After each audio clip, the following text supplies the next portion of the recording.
সবার বিবেক একসাথে নড়ে না। কিছু মানুষের বিবেক মরে যায়, কিছু নাফরমান আল্লাহর নাফরমানি করতে করতে কলিজা বন্ধ হয়ে যায়।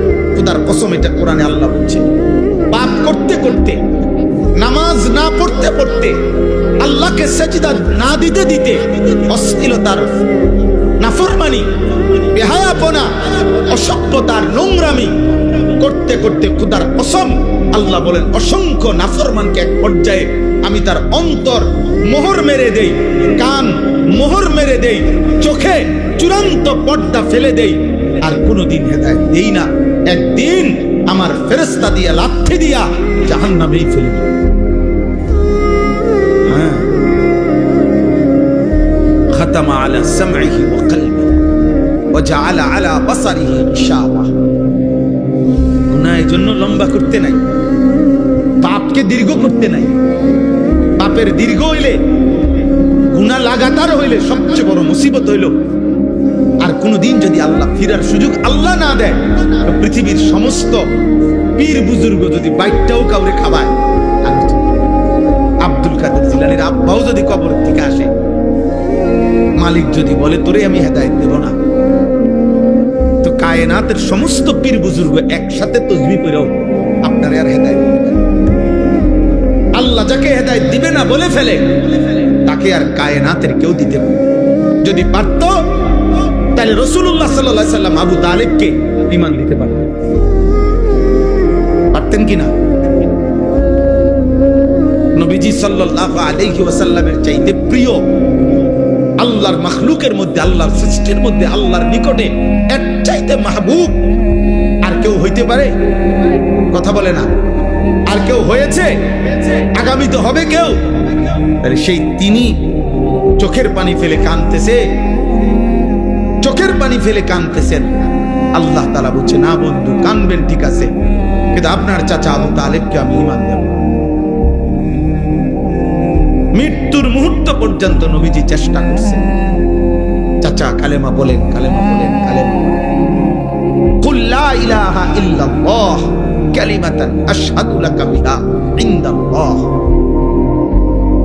নিজের জন্য ভাবেন, নিজের জন্য, নিজের কলিজায় আল্লাহকে নেন, হৃদয়ে আল্লাহকে নেন। আমরা সবাই ব্যস্ত হয়ে গেছি অন্যরে হেদায়েত করার জন্য, সবাই আমরা ব্যস্ত হয়ে গেছি অন্যরে মোবাইল দিয়া দেখানোর জন্য। মনে হয় যেন উনি, আমি তো হুজুর আল্লাহর রহমতে আমনগো দোয়ায় জুনায়েদ বাগদাদি হয়েই গেছি, এখন আমি চেষ্টা করতে আছি অন্য মানুষের আব্দুল কাদের জিলানী বানাইতে। আমাদের ভাবটা এমন হয়ে গেছে, আমরা বেশি আত্মবলা, আপন ভোলা, আপন বলা। আমি এখনো এই ছেলেদেরকে বলছি যে আব্বা তোমরা বলো, এশার নামাজ যখন চলতেছে, আমি যখন গেছি মসজিদে, আমার ডানে বামে আমি যে কয়জনরে দেখছি, আমি ডাইকা মসজিদে পাঠাইছি। আমি তো, তোমরা আয়োজক, তোমরা তোমাদের এই ছেলেগুলোরে ডাকছিলেন এশার নামাজের জন্য, মাগরিবের নামাজের জন্য ডাকছিলেন, ফজরের নামাজের জন্য ডাকছিলেনই কোনোদিন? তাহলে কেউ যদি কাউকে আল্লাহর দিকে না ডাকে, একজন বক্তা বুঝি কুমিল্লার থেকে আইসা, ঢাকা সিটার থেকে আইসা বুঝি সবাই রে জুনায়েদ বাগদাদি বানায় ফেলবে? দেখি তাবিজ, দেখি ফু, হ্যাঁ যে আমি আপনাদের ফু দিয়ে দিলাম, আপনারা এখন একটা ফু দেব, আপনারা দেখবেন সাথে সাথে আপনারা সবাই হয়ে গেছেন বাইজিদ বুস্তামিয়া, জুনায়েদ বাগদাদি। এটা এমন দেখি ম্যাজিক, সার্কাস। এখানে আমাদের মেহনত চাই, আমাদের সম্মিলিত উদ্যোগ চাই, আমাদের সকলের আন্তরিক প্রচেষ্টা লাগবে ভাইয়া। আলহামদুলিল্লাহ, এটা এখন সুখের খবর, সফলতা, সুখবর এটা যে সারা বাংলাদেশে এখন পিচ্ছি পিচ্ছি ছেলেরা, সারা বাংলাদেশে আলহামদুলিল্লাহ। এটা বৃষ্টি আসার আগে ঠান্ডা বাতাস বয়, এটা নিয়ম। বৃষ্টির আগের বাতাস সবাই টের পায়, বুঝে। বৃষ্টির আগের বাতাসটাই ভিন্ন রকম হয়। বাতাসটা এত ঠান্ডা যে বাতাসিটা গায়ে লাগলেই মানুষ বুঝে বৃষ্টি আসতেছে। ঠিক তেমনি ভাবে সারা বাংলাদেশে তো আমরা আলহামদুলিল্লাহ দৌড়াই।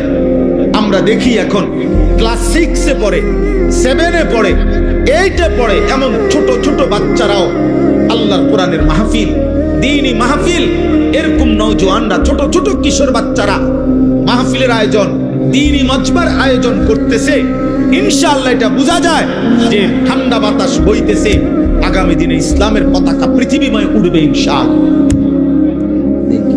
সমাজ উল্লেখযোগ্য পরিবর্তন। আমি বললাম একদিন পৃথিবীতে ইসলামের যখন চূড়ান্ত বিজয় ছিল, তখন দুষ্ট চরিত্রের মানুষকে মানুষ অবজ্ঞার দৃষ্টিতে দেখত। আজ যখন গুনার মাত্রা বেড়ে গেছে, তখন আপনাদের চোখে হুজুর আর মোল্লা এখন আপনাদের কাছে দুর্বল মনে হয়। কিন্তু একদিন ইনশাআল্লাহ মালিক যখন চাইবে অবস্থার পরিবর্তন হবে, তখন আমি বললাম প্রত্যেক সমাজে, মনে রাখো ছেলেরা, তোমরা যারা চরিত্রহীন, বেনামাজি, মদখোর, নেশাখোর, গাঁজাখোর, ফুট্টাখোর, বাবাখোর, ইয়াবাখোর, সুদখোর, হারামখোর, কিস্তিখোর, লোকে তোদেরকে দেখলে থুতু মারবে, থুতু মারবে, থুতু মারবে, মনে রাখো। লোকে তোদেরকে দেখলে থু দিবে, থুতু মারবে ইনশাআল্লাহ, মনে রাখিস। আমি বললাম, বলবে ওই দেখ হারামখোর, বলবে ওই দেখ সুদখোর, বলবে ওই দেখ ফুট্টাখোর, বাবাখোর, দেখ। এইভাবে ইশারা দিয়ে দেখাবে। ইনশাআল্লাহ পরিবর্তন স্পষ্ট বুঝাই যাচ্ছে, স্পষ্ট বুঝাই। এখানেও এসে একসাথে হয়েছে যারা, সব ছোট ছোট ছেলে, মাশাআল্লাহ, ছোট ছোট ছেলে ফিকির করছে, মাহফিলের আয়োজন করছে। এটা পরিবর্তনের সম্ভাবনা, একদিনেই সব বদলে যাবে। তাহলে নবী সাল্লাল্লাহু আলাইহি সাল্লামের মতো শ্রেষ্ঠতম নবীও 23 বছর মেহনত করতে হতো না। বুঝেন নাই কথাটা?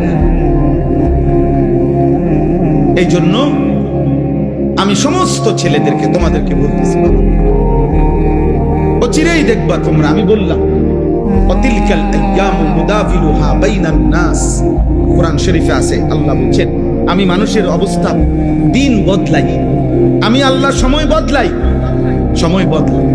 কোরআন শরীফে আছে সূরা হুদের মধ্যে আল্লাহ বলেন আমি কখনো বান্দাকে কষ্ট আর মুসিবতের পরে সুখ এনে দেই। আবার আল্লাহই বলছে আমি কখনো বান্দাকে সুখ আর আনন্দ আর ফুর্তির পরে দুঃখ এনে দেই, দুঃখ এনে দেই। হ্যাঁ হ্যাঁ, আমি আল্লাহ এনে দেই, অবস্থার পরিবর্তন করি। সুখের দুনিয়া কখনো দুঃখে ভরে যায়, দুঃখের দুনিয়া কখনো সুখে ভরে যায়।